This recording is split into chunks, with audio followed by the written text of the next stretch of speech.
Chapter 5. Dulce Domum. The sheep ran huddling together against the hurdles, blowing out thin nostrils and stamping with delicate forefeet, their heads thrown back and a light steam rising from the crowded sheep pen into the frosty air, as the two animals hastened by in high spirits, with much chatter and laughter. They were returning across country after a long day's outing with Otter, hunting and exploring on the wide uplands where certain streams tributary to their own river had their first small beginnings, and the shades of the short winter day were closing in on them, and they had still some distance to go. Plodding at random across the plough, they had heard the sheep and had made for them, and now, leading from the sheep pen, they found a beaten track that made walking a lighter business, and responded, moreover, to that small inquiring something which all animals carry inside them, saying unmistakably, "Yes, quite right, this leads home." "It looks as if we were coming to a village," said the mole somewhat dubiously, slackening his pace, as the track, that had in time become a path and then had developed into a lane, now handed them over to the charge of a well-metalled road. The animals did not hold with villages, and their own highways, thickly frequented as they were, took an independent course, regardless of church, post office, or public house. "Oh, never mind," said the rat. "At this season of the year they are all safe indoors by this time, sitting round the fire, men, women, and children, dogs and cats and all. We shall slip through all right, without any bother or unpleasantness, and we can have a look at them through their windows if you like, and see what they're doing." The rapid nightfall of mid-December had quite beset the little village as they approached it on soft feet over a first thin fall of powdery snow. Little was visible but squares of a dusky orange-red on either side of the street, where the firelight or lamplight of each cottage overflowed through the casements into the dark world without.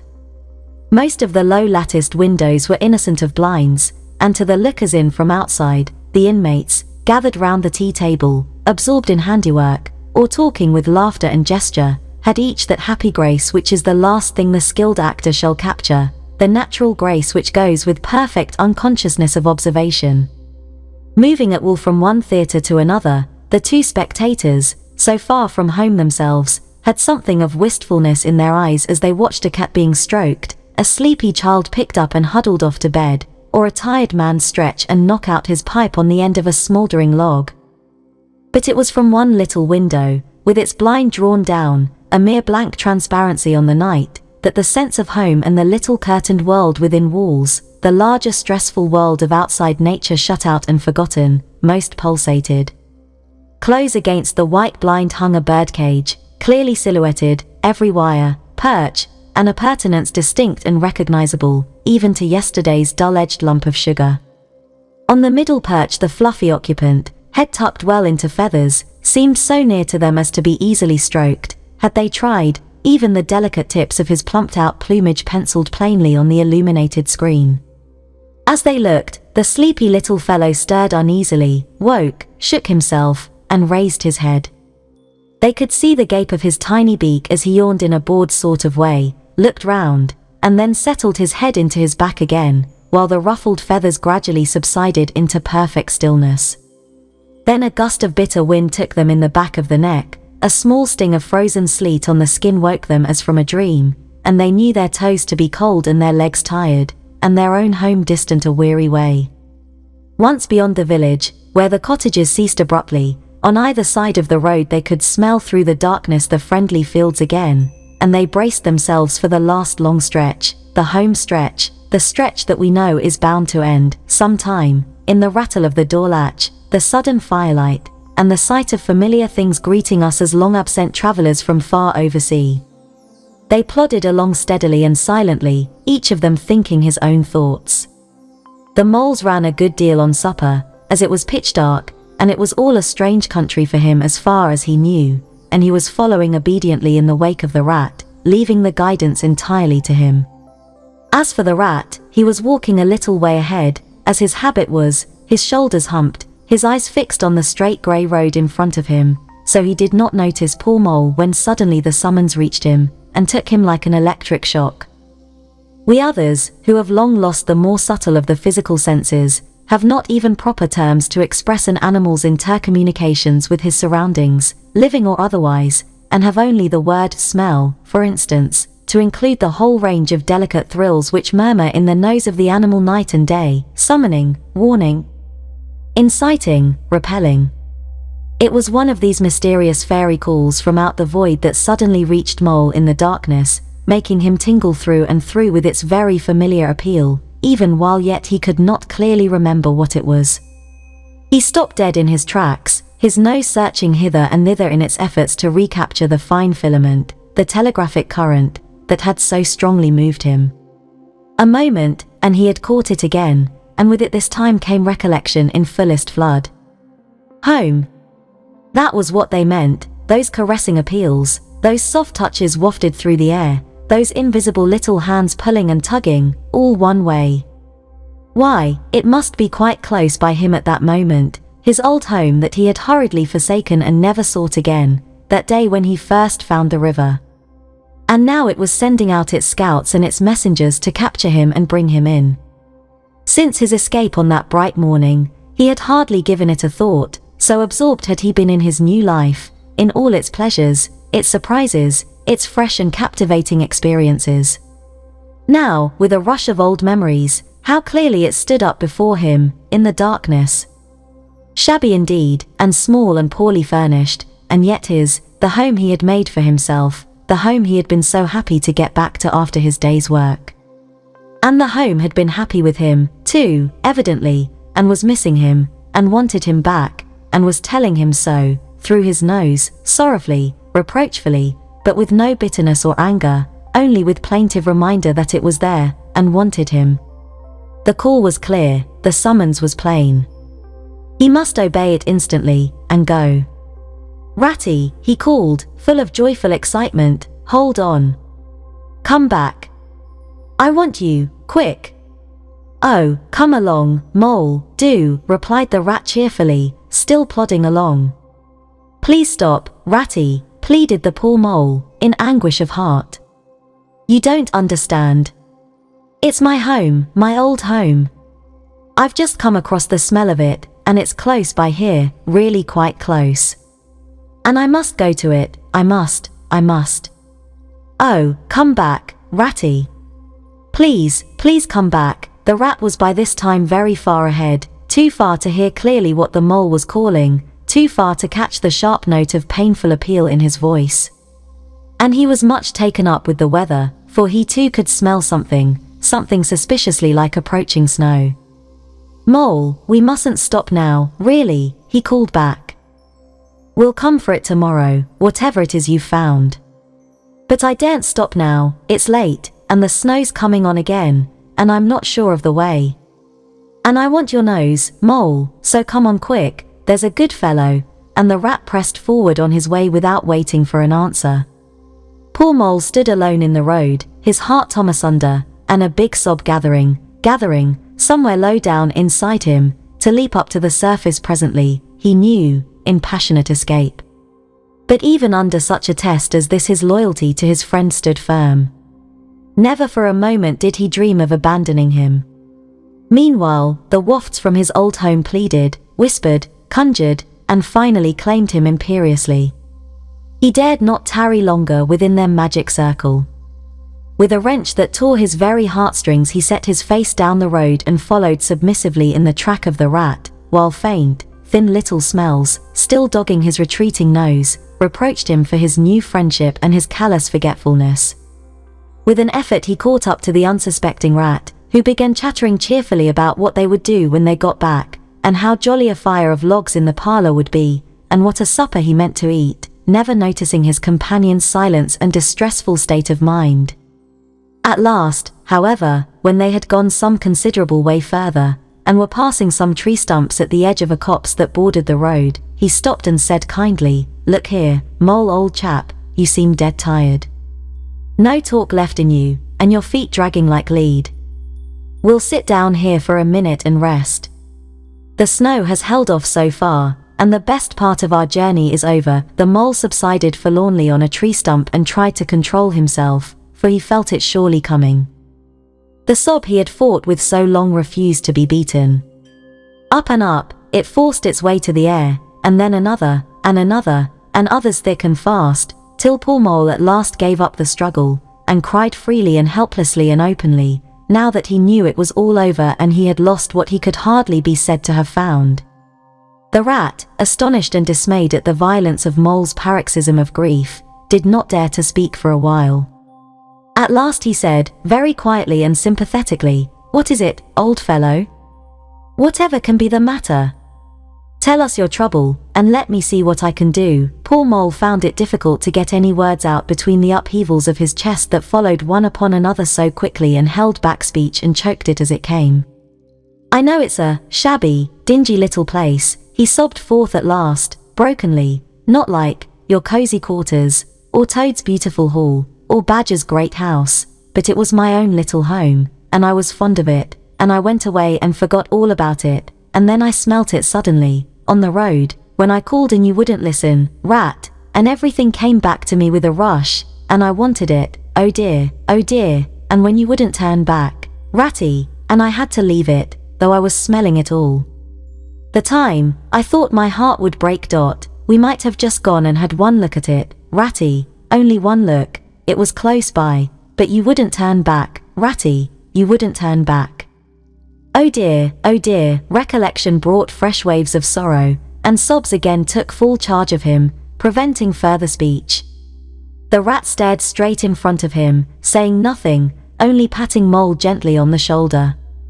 After a time, he muttered gloomily, "I see it all now. What a pig I have been. A pig, that's me. Just a pig, a plain pig." He waited till Mole's sobs became gradually less stormy and more rhythmical. He waited till at last sniffs were frequent and sobs only intermittent. Then he rose from his seat, and, remarking carelessly, "Well, now we'd really better be getting on, old chap," set off up the road again, over the toilsome way they had come. "Wherever are you, hi, going to, hi, ratty?" cried the tearful Mole, looking up in alarm. "We're going to find that home of yours, old fellow," replied the rat pleasantly, "so you had better come along, for it will take some finding, and we shall want your nose." "Oh, come back, ratty, do," cried the Mole, getting up and hurrying after him. "It's no good, I tell you. It's too late, and too dark, and the place is too far off, and the snow's coming. And I never meant to let you know I was feeling that way about it. It was all an accident and a mistake. And think of Riverbank, and your supper." "Hang Riverbank, and supper too," said the rat heartily. "I tell you, I'm going to find this place now, if I stay out all night. So cheer up, old chap, and take my arm, and we'll very soon be back there again." Still snuffling, pleading, and reluctant, Mole suffered himself to be dragged back along the road by his imperious companion, who by a flow of cheerful talk and anecdote endeavored to beguile his spirits back and make the weary way seem shorter. When at last it seemed to the rat that they must be nearing that part of the road where the Mole had been held up, he said, "Now, no more talking. Business. Use your nose, and give your mind to it." They moved on in silence for some little way, when suddenly the rat was conscious, through his arm that was linked in Mole's, of a faint sort of electric thrill that was passing down that animal's body. Instantly he disengaged himself, fell back a pace, and waited, all attention. The signals were coming through. Mole stood a moment rigid, while his uplifted nose, quivering slightly, felt the air. Then a short, quick run forward, a fault, a check, a try back, and then a slow, steady, confident advance. The rat, much excited, kept close to his heels as the Mole, with something of the air of a sleepwalker, crossed a dry ditch, scrambled through a hedge, and nosed his way over a field open and trackless and bare in the faint starlight. Suddenly, without giving warning, he dived, but the rat was on the alert, and promptly followed him down the tunnel to which his unerring nose had faithfully led him. It was close and airless, and the earthy smell was strong, and it seemed a long time to rat ere the passage ended and he could stand erect and stretch and shake himself. The Mole struck a match, and by its light the rat saw that they were standing in an open space, neatly swept and sanded underfoot, and directly facing them was Mole's little front door, with the Mole end painted, in Gothic lettering, over the bell pull at the side. Mole reached down a lantern from a nail on the wall and lit it, and the rat, looking round him, saw that they were in a sort of forecourt. A garden seat stood on one side of the door, and on the other a roller, for the mole, who was a tidy animal when at home, could not stand having his ground kicked up by other animals into little runs that ended in earth heaps. On the walls hung wire baskets with ferns in them, alternating with brackets carrying plaster statuary, Garibaldi, and the infant Samuel, and Queen Victoria, and other heroes of modern Italy. Down on one side of the forecourt ran a skittle alley, with benches along it and little wooden tables marked with rings that hinted at beer mugs. In the middle was a small round pond containing goldfish and surrounded by a cockleshell border. Out of the center of the pond rose a fanciful erection clothed in more cockleshells and topped by a large silvered glass ball that reflected everything all wrong and had a very pleasing effect. Mole's face beamed at the sight of all these objects so dear to him, and he hurried Rat through the door, lit a lamp in the hall, and took one glance round his old home. He saw the dust lying thick on everything, saw the cheerless, deserted look of the long-neglected house, and its narrow, meager dimensions, its worn and shabby contents, and collapsed again on a hall chair, his nose to his paws. "Oh, Ratty," he cried dismally, "why ever did I do it? Why did I bring you to this poor, cold little place, on a night like this, when you might have been at River Bank by this time, toasting your toes before a blazing fire, with all your own nice things about you?" The rat paid no heed to his doleful self-reproaches. He was running here and there, opening doors, inspecting rooms and cupboards, and lighting lamps and candles and sticking them up everywhere. "What a capital little house this is," he called out cheerily. "So compact. So well planned. Everything here and everything in its place. We'll make a jolly night of it. The first thing we want is a good fire. I'll see to that. I always know where to find things. So, this is the parlor? Splendid. Your own idea, those little sleeping bunks in the wall? Capital. Now, I'll fetch the wood and the coals, and you get a duster, Mole. You'll find one in the drawer of the kitchen table, and try and smarten things up a bit. Bustle about, old chap." Encouraged by his inspiriting companion, the mole roused himself and dusted and polished with energy and heartiness, while the rat, running to and fro with armfuls of fuel, soon had a cheerful blaze roaring up the chimney. He hailed the mole to come and warm himself, but Mole promptly had another fit of the blues, dropping down on a couch in dark despair and burying his face in his duster. "Rat," he moaned, "how about your supper, you poor, cold, hungry, weary animal? I've nothing to give you, nothing, not a crumb." "What a fellow you are for giving in," said the rat reproachfully. "Why, only just now I saw a sardine opener on the kitchen dresser, quite distinctly, and everybody knows that means there are sardines about somewhere in the neighborhood. Rouse yourself. Pull yourself together, and come with me and forage." They went and foraged accordingly, hunting through every cupboard and turning out every drawer. The result was not so very depressing after all, though of course it might have been better: a tin of sardines, a box of Captain's biscuits, nearly full, and a German sausage encased in silver paper. "There's a banquet for you," observed the rat, as he arranged the table. "I know some animals who would give their ears to be sitting down to supper with us tonight." "No bread," groaned the mole dolorously, "no butter, no pate de foie gras, no champagne," continued the rat, grinning. "And that reminds me, what's that little door at the end of the passage?" "Your cellar, of course. Every luxury in this house." "Just you wait a minute." He made for the cellar door, and presently reappeared, somewhat dusty, with a bottle of beer in each paw and another under each arm. "Self-indulgent beggar you seem to be, Mole," he observed. "Deny yourself nothing. This is really the jolliest little place I ever was in. Now, wherever did you pick up those prints? Make the place look so homelike, they do. No wonder you're so fond of it, Mole. Tell us all about it, and how you came to make it what it is." Then, while the rat busied himself fetching plates, and knives and forks, and mustard which he mixed in an egg cup, the mole, his bosom still heaving with the stress of his recent emotion, related, somewhat shyly at first, but with more freedom as he warmed to his subject, how this was planned, and how that was thought out, and how this was got through a windfall from an aunt, and that was a wonderful find and a bargain, and this other thing was bought out of laborious savings and a certain amount of going without. His spirits finally quite restored, he must needs go and caress his possessions, and take a lamp and show off their points to his visitor and expatiate on them, quite forgetful of the supper they both so much needed. Rat, who was desperately hungry but strove to conceal it, nodding seriously, examining with a puckered brow, and saying, "Wonderful," and "a most remarkable," at intervals, when the chance for an observation was given him.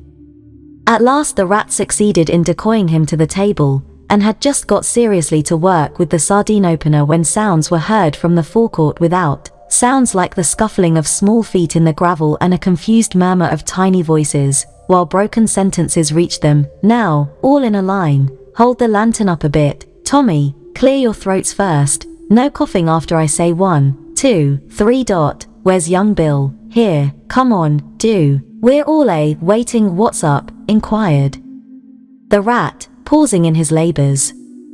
"I think it must be the field mice," replied the mole, with a touch of pride in his manner. "They go round carol singing regularly at this time of the year.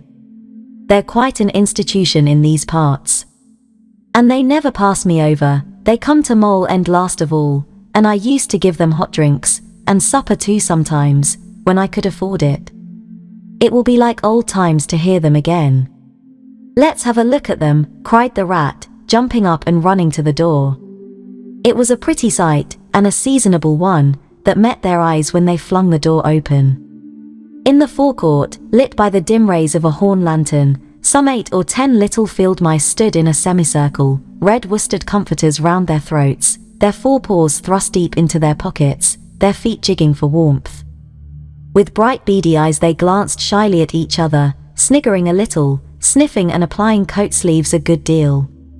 As the door opened, one of the elder ones that carried the lantern was just saying, "Now then, 1, 2, 3, and forth with their shrill little voices uprose on the air, singing one of the old-time carols that their forefathers composed in fields that were fallow and held by frost, or when snowbound in chimney corners, and handed down to be sung in the miry street to lamplit windows at Yule-time. Carol villagers all, this frosty tide, let your doors swing open wide, though wind may follow, and snow beside, yet draw us in by your fire to bide, joy shall be yours in the morning. Here we stand in the cold and the sleet, blowing fingers and stamping feet, come from far away you to greet, you by the fire and we in the street, bidding you joy in the morning. For ere one half of the night was gone, sudden a star has led us on, raining bliss and benison, bliss to-morrow and more anon, joy for every morning. Goodman Joseph toiled through the snow, saw the star o'er a stable low, Mary she might not further go, welcome thatch, and litter below. Joy was hers in the morning. And then they heard the angels tell, who were the first to cry Noel? Animals all, as it befell, in the stable where they did dwell. Joy shall be theirs in the morning, the voices ceased, the singers, bashful but smiling, exchanged sidelong glances, and silence succeeded, but for a moment only. Then, from up above and far away, down the tunnel they had so lately travelled was borne to their ears in a faint musical hum the sound of distant bells ringing a joyful and clangorous peal. "Very well sung, boys," cried the rat heartily. "And now come along in, all of you, and warm yourselves by the fire, and have something hot." "Yes, come along, field mice," cried the mole eagerly. "This is quite like old times. Shut the door after you. Pull up that settle to the fire. Now, you just wait a minute, while oh, Ratty," he cried in despair, plumping down on a seat, with tears impending. "Whatever are we doing? We've nothing to give them." "You leave all that to me," said the masterful rat. "Here, you with the lantern. Come over this way. I want to talk to you. Now, tell me, are there any shops open at this hour of the night?" "Why, certainly, sir," replied the field mouse respectfully. "At this time of the year our shops keep open to all sorts of hours." "Then look here," said the rat. "You go off at once, you and your lantern, and you get me here." Much muttered conversation ensued, and the mole only heard bits of it, such as, fresh, mind. No, a pound of that will do, see you get Buggins's, for I won't have any other. No, only the best. If you can't get it there, try somewhere else. Yes, of course, homemade, no tin stuff. Well then, do the best you can. Finally, there was a chink of coin passing from paw to paw. The field mouse was provided with an ample basket for his purchases, and off he hurried, he and his lantern. The rest of the field mice, perched in a row on the settle, their small legs swinging, gave themselves up to enjoyment of the fire, and toasted their chilblains till they tingled, while the mole, failing to draw them into easy conversation, plunged into family history and made each of them recite the names of his numerous brothers, who were too young, it appeared, to be allowed to go out caroling this year, but looked forward very shortly to winning the parental consent. The rat, meanwhile, was busy examining the label on one of the beer bottles. I perceive this to be old Burton, he remarked approvingly. Sensible mole. The very thing. Now we shall be able to mull some ale. Get the things ready, mole, while I draw the corks. It did not take long to prepare the brew and thrust the tin heater well into the red heart of the fire, and soon every field mouse was sipping and coughing and choking, for a little mulled ale goes a long way, and wiping his eyes and laughing and forgetting he had ever been cold in all his life. They act plays too, these fellows, the mole explained to the rat. Make them up all by themselves, and act them afterwards. And very well they do it, too. They gave us a capital one last year, about a field mouse who was captured at sea by a Barbary corsair, and made to row in a galley, and when he escaped and got home again, his ladylove had gone into a convent. Here, you were in it, I remember. Get up and recite a bit. The field mouse addressed got up on his legs, giggled shyly, looked round the room, and remained absolutely tongue-tied. His comrades cheered him on, Mole coaxed and encouraged him, and the rat went so far as to take him by the shoulders and shake him, but nothing could overcome his stage fright. They were all busily engaged on him like watermen applying the Royal Humane Society's regulations to a case of long submersion, when the latch clicked, the door opened, and the field mouse with the lantern reappeared, staggering under the weight of his basket. There was no more talk of play acting once the very real and solid contents of the basket had been tumbled out on the table. Under the generalship of Rat, everybody was set to do something or to fetch something.